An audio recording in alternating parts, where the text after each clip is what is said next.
ఏంట్రా ఇంటి గింజలు విసురుతావా? ఖనిజ సంపద ఉన్న వేల ఎకరాల ప్రభుత్వ భూముల్ని మీరు తరతరాలుగా అప్పడంగా అనుభవిస్తుంటారు. ఆ భూముల్ని వెనక్కి లాక్కుని అక్కడే ఉక్కు కర్మాగారం నిర్మించి ఇంటికొక ఉద్యోగం ఇచ్చి నువ్వు ఇస్తానన్నా దోసెడు పట్టేవాడే లేకుండా చేస్తాను. ఎలాంటిదో తెలిసే ప్రేమించావా? నాన్న బ్రతుకుంటే ఏ నిర్ణయం తీసుకునేవారో తెలుసా? బొబ్బిలి యుద్ధంలో శత్రువుల తలలు తెగ నరికి విశ్రాంతి తీసుకుంటున్నాను. ఈ కత్తితో కూతురని కూడా చూడకుండా తల నరికేవారు. తరతరాలుగా వస్తున్న బొబ్బిలి వంశ ప్రతిష్ట మట్టి వాళ్ళు కాకుండా నిన్ను మట్టిలో కలిపేవారు. ఏం చూస్తావు?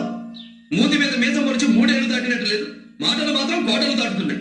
కానీ ఒకటి మాత్రం నిజం, నువ్వు నాకు కష్టం తగ్గించావు. అందరూ వయసు వచ్చాక ఉద్యోగం వెతుకుంటూ వస్తారు, నువ్వేంటి చావు వెతుకుంటూ వచ్చావు? చావు ఇచ్చుకోవడానికి కాదు, ఉచ్చుకోవడానికి వచ్చా. ఆఖరి ఛాన్స్ ఇస్తున్నా. నువ్వు వాడు వచ్చి మా నాన్న కాళ్ళ మీద తలపెట్టి తప్పైందని ప్రాణభిక్ష వేడుకోండి, వదిలేస్తా. నువ్వేంట్రా వదిలేది? అరచేయి తెరిచి చరిస్తే ఆకాశంలో పగలే చుక్కలు కనిపిస్తాయి.